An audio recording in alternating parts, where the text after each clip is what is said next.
नमस्कार मित्रांनो, कलासृष्टीकडून यावेळी एक अत्यंत दुःखद बातमी समोर आलेली आहे। सुप्रसिद्ध लोकगायिका आणि ज्येष्ठ अभिनेत्री यावेळी दुःखद निधन झालं आहे। त्यांच्या जाण्याने संपूर्ण सिनेसृष्टी हादरून गेली आहे।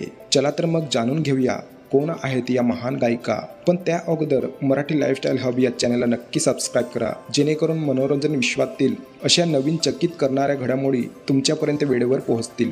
मित्रांनो, बिहारच्या या सुप्रसिद्ध लोकगायिका ज्यांनी आपल्या सुरेल आवाजाने संपूर्ण देशाला मंत्रमुग्ध केलं, त्यांचे नाव आहे शारदा सिन्हा। यांचे वयाचे 72व्या वर्षी निधन झालं। कित्येक काळापासून ते आजारी होते आणि त्यांच्यावर दिल्लीतील एम्स रुग्णालयात उपचार सुरू होते। शारदा सिन्हा यांनी मैथिली आणि भोजपुरी संगीताला एक वेगळीच ओळख दिली होती। सलमान खान आणि भाग्यश्रीच्या ब्लॉकबस्टर चित्रपट मैंने प्यार किया मधील गीतामध्ये त्यांनी सुरेल आवाज दिला होता। त्यांच्या जाण्याने संगीत क्षेत्रीय अपूर्णीय हानी झाली आहे, असा या महान कलाकारांना आपल्या चॅनलच्या परिवारातर्फे भावपूर्वक श्रद्धांजली। धन्यवाद।